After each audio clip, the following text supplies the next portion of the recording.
Hello friends, welcome to my channel. तो friends, आज मैं आप लोगों के साथ शेयर करने वाली हूँ 20 से भी ज़्यादा कुछ ऐसे परमानेंट फूलों वाले पौधे, जिन पौधों के ऊपर इस टाइम पर यानी कि दिसंबर के महीने में इनके ऊपर बीज यानी कि सीड्स बन करके तैयार हो गए हैं। तो इस टाइम पर इन पौधों के ऊपर से इनके सीड्स को, बीज को कलेक्ट करना बहुत ही ज़रूरी हो गया है। इनमें से कुछ पौधे तो ऐसे हैं जो कि अभी भी फ्लावरिंग कर रहे हैं, कुछ पौधे धीरे धीरे डोरमेंसी की तरफ बढ़ रहे हैं। तो फटाफट से इनके बीजों को आप लोग कलेक्ट कर लीजिए। कलेक्ट किस तरीके से करना है, तो चलिए वीडियो को शुरू करते हैं। तो देखिए फ्रेंड्स, सबसे पहला जो पौधा है ये है अपराजिता। अपराजिता हालांकि ऐसा पौधा होता है, अगर इसको धूप अच्छे से मिलती रही तो अभी दिसंबर में भी ये फूल ऐसे ही देता रहेगा। जैसे ही इसके फूल खिलते हैं, फूल खिलने के बाद जब सूख जाते हैं तो पीछे से देखिए इस तरीके से इसकी ये फलियां बनने लगती है। इन्हीं के अंदर इनके बीज होते हैं। ये अभी कच्ची हैं, जब ये ब्राउन कलर की हो जाती हैं तो उनके अंदर देखिए इस तरीके के ये बीज निकलते हैं। तो इनके बीजों को आप लोग कलेक्ट इस टाइम पर कर लीजिए। नेक्स्ट जो प्लांट है ये है देखिए हरसिंगार या फिर पारिजात के नाम से भी इसको जाना जाता है। जैसे जैसे धीरे धीरे ठंड बढ़ने लगी है वैसे वैसे इनके ऊपर फूल आना अब कम होने लगे हैं। इनके ऊपर देखिए इस तरीके के बीज बनते हैं। ये इनका सीड पोड है, इसी के अंदर इसका एक ही बीज निकलता है। ये भी कच्चा है, जैसे ग्रीन है। जब ये ब्राउन हो जाएगा तब आप इसको कलेक्ट करके हटा करके ग्रो कर सकते हैं। इसके बीज को किसी भी मौसम में ग्रो कर सकते हैं, क्योंकि इसका बीज ग्रो होने में थोड़ा टाइम ले लेता है। अगला जो प्लांट है ये है देखिए मैंडेविला वाइन। इस पौधे के ऊपर सीड पॉट बने हुए देख करके मैं भी हैरान रह गई थी, क्योंकि फर्स्ट टाइम ही मैंने इसके ऊपर इन सीड पॉट को बने हुए देखा है। हालांकि ये जो वाइन है, बेलें हैं, मेरे गार्डन में 3 साल से हैं, पिंक, रेड, येलो और ये वाइट। लेकिन फर्स्ट टाइम मैंने इसके ऊपर ये सीड पॉट बना हुआ देखा है। सभी लोग जानते हैं मैंडेविला वाइन या बेल जो होती है काफ़ी कॉस्टली भी आती है, लेकिन इसके ऊपर ये जो सीड पॉट बने हुए हैं, एक एक सीड पॉट में हजारों हजारों इनके जो बीज हैं वो निकल आएंगे। अभी ये कच्चे हैं, जब ये ब्राउन हो जाएंगे, पूरी तरीके से सूख जाएंगे, फिर मैं इनको कलेक्ट करके रखूँगी।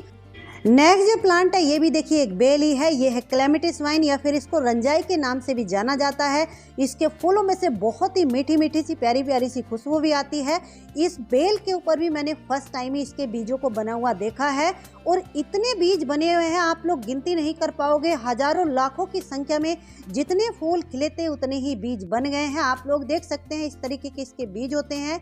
ये भी ग्रीन है, कच्चा है, लेकिन ये ब्राउन वाला जो देख रहे हैं ये पक गया है, यानी कि बीज ये कंप्लीट हो गया है। अगला जो ये पौधा है ये है देखिए मधुकामनी का। ये पौधा बहुत हार्डी और मजबूत होने की वजह से पार्कों में इनकी जो हैज वगैरह बनी हुई होती है तो इनके ऊपर इस टाइम पर बीज बनने लगे हैं। देखिए आप लोग देख सकते हैं ये जो रेड वाला बीज आप लोग देख रहे हैं ये पूरा पक करके बन करके तैयार हो गया है। जो ग्रीन है वो अभी कच्चे हैं।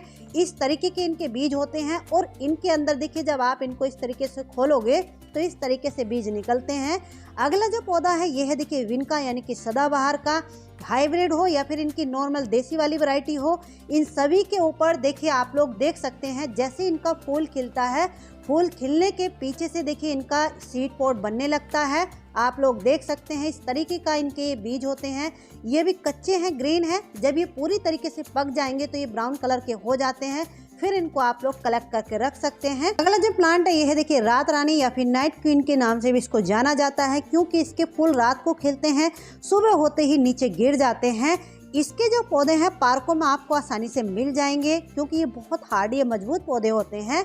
देखिए इस टाइम पर आपको इस तरीके से ये जो सीड पॉट आप लोग इनका सामने देख रहे हैं गोल गोल सा ग्रीन कलर का, ये भी कच्चा है। जब ये पूरी तरीके से पक जाता है तो ब्राउन कलर का हो जाता है। नेक्स्ट जो प्लांट है ये है देखिए कनेर का। कनेर की इस टाइम पर कोई सी भी वैरायटी हो, सभी के ऊपर आपको इनके सीड पॉट्स मिल जाएंगे, यानी कि इनके ऊपर बीज लगे हुए आपको मिल जाएंगे। बीज इनके कैसे होते हैं देखिए, जैसे कि आप लोग ये सामने देख रहे हैं लंबा लंबा सा इनका ये सीड पॉड है। इसी के अंदर बहुत बारीक बारीक से इनके बीज होते हैं। ये पूरी तरीके से पकने ही वाला है, तो इसको हम हटा करके कलेक्ट करके रख लेंगे। ये है देखिए इनकी नॉर्मल वाली वैरायटी, जो कि आपको पार्कों में या रोड साइड आसानी से इनके पौधे मिल जाएंगे। तो इनके पौधों के ऊपर देखिए आप लोग देख सकते हैं इस तरीके से ये अभी सीड पॉड इनका छोटा है। जब ये पूरी तरीके से मैच्योर हो जाएगा, बड़ा हो जाएगा, फिर आप इसको कलेक्ट करके हटा करके ला सकते हैं। अगला जो ये प्लांट है ये है देखिए अडेनियम। अडेनियम को सभी लोग जानते हैं, काफ़ी कॉस्टली इनके पौधे आते हैं, डिफरेंट कलर में, सिंगल पेटल, डबल पेटल, इस तरीके से ये आते हैं। लेकिन इनके ऊपर देखिए इस तरीके से ये सीड पॉड बनते हैं। एक ही पौधे के ऊपर 2 सीड पॉड ये बने हुए हैं, तो इनके ऊपर हजारों बीज निकल आते हैं। तो कहीं से अगर आपको ये सीड पॉड मिल जाते हैं तो आप लोग इनको कलेक्ट करके ला सकते हैं। अगला जो ये प्लांट है देखिए इसको चाइनीज बाल्सम के नाम से जाना जाता है। ये इम्पेसन की एक वैरायटी है, लेकिन ये वाली वैरायटी परमानेंट तो होती है, लेकिन इसका पौधे काफ़ी कॉस्टली भी आते हैं। मेरे गार्डन में ये पौधे रिसेंटली अभी ऐड हुए हैं। तो देखिए आप लोग देख सकते हैं इनके ऊपर ये जो फूल खिलते हैं, खिलने के बाद देखिए इस तरीके से इनके सीड पॉड बनने लगते हैं। तो मैंने इन दोनों पौधों के ऊपर से दोनों कलर के एक सीड पॉड को भी बनने दे रही हूँ, क्योंकि मुझे इनको कलेक्ट करके रखना है, क्योंकि ये सीडों से बहुत आसानी से ग्रो हो जाते हैं। ये इम्पेसन की दूसरी वाली वैरायटी है, आप लोग देख सकते हैं। ठीक इसी तरीके से इसके ऊपर भी छोटे से सीड पॉड बन रहे हैं, जैसे चाइनीज बाल्सम के ऊपर बन रहे थे। इम्पेसन का हालांकि ये फ्लावरिंग का टाइम है, लेकिन मेरे पास जैसे कि इनकी 4 कलर हैं, तो चारों कलर के पौधों के ऊपर एक सीड पॉड को मैं बनने दे रही हूँ, क्योंकि ये बीजों से बहुत आसानी से ग्रो हो जाते हैं। अगर आप लोग भी चाहते हैं इनके बीजों को कलेक्ट करना, रखना, तो देखिए स्टार्टिंग में जो बीज बनते हैं जब हम पौधों को लगाते हैं, वो वाले जो बीज होते हैं वो हेल्दी होते हैं। तो उनके एक सीड पॉड को आप लोग पौधों के ऊपर लगे रहना दीजिए। बाकी जितने भी सीड पॉड बनते रहे उनको हटाते रहिए, क्योंकि अभी इनकी फ्लावरिंग का टाइम है। अगला जो पौधा है यह है देखिए मैक्सिकन पिटूनिया। ये भी परमानेंट तो होता है, लेकिन पूरा साल फ्लावरिंग करता है। आप लोग देख सकते हैं मेरे पौधों के ऊपर अभी भी फूल आ रहे हैं, हालांकि फूलों का साइज थोड़ा छोटा है। देखिए आप लोग इनके ऊपर भी इस तरीके के ये सीड पॉड होते हैं, ये भी कच्चे हैं, धीरे धीरे ये ब्राउन हो जाएंगे। इनके सीड पॉड अपना आप खुल करके जहाँ जहाँ गिरते रहते हैं वहाँ वहाँ इनके पौधे उगते रहते हैं। एक जो प्लांट है ये है देखिए मैरीगोल्ड। मैरीगोल्ड की कोई सी भी वैरायटी हो, इस टाइम पर जैसे कि इनके फूल स्पैंड हो जाते हैं, सूख जाते हैं, इनके फूलों के अंदर ही इनके बीज होते हैं। देखिए इस तरीके से ये जो ब्लैक से आप लोग देख रहे हैं ये इनके बीज हैं। अगर ये ग्रीन या येलो होते फिर वो कच्चे थे, वो ग्रो नहीं होते हैं, लेकिन ये ब्लैक वाले जो होते हैं इनको आप लोग इस टाइम ग्रो कर सकते हैं। मैरीगोल्ड के बीजों को ग्रो करने के लिए अलग से कोई मिट्टी भी बनाने की आपको जरूरत नहीं है। जिस भी पॉट में कहीं भी आप लोग किसी भी मिट्टी में इनके बीजों को डाल दीजिए, 6 से 7 दिन में इनके बीज जर्मिनेट हो जाते हैं। नेक्स्ट जो प्लांट है ये है देखिए, इसको मॉर्निंग ग्लोरी के नाम से जाना जाता है। ये भी बहुत सारे रंगों में आती है। इनके ऊपर भी देखिए आप लोग देख सकते हैं इस तरीके से ये सीड पॉड अभी बन रहा है। इसमें कई सारे इनके बीज निकल आते हैं। देखिए इस तरीके के इनके बीज होते हैं। इनके बीजों को भी कभी भी किसी भी मौसम में आप लोग ग्रो कर सकते हैं। नेक्स्ट जो प्लांट है यह है देखिए गोनफ्रीना का। ये भी कई सारे रंगों में आते हैं। ये पौधे भी ऐसे होते हैं कि इनको आप लोग कंटिन्यू ग्रो करते रहिए, क्योंकि इनका एक ही पौधा बहुत ज़्यादा दिनों तक नहीं चलता है। देखिए इस तरीके से ये जो व्हाइट से आप लोग देख रहे हैं यही इनके बीज होते हैं, यानी कि जब फूल सूख जाते हैं, सूखने के बाद ये व्हाइट से हो जाते हैं, तो इनके ये बीज होते हैं।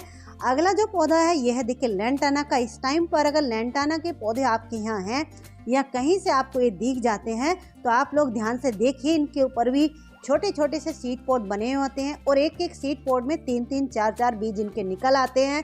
ब्लैक कलर के इनके बीज होते हैं। अगला जो प्लांट है यह है देखिए डुरांटा का। इसमें इस तरीके से छोटे स्काई ब्लू कलर के फूल खिलते हैं।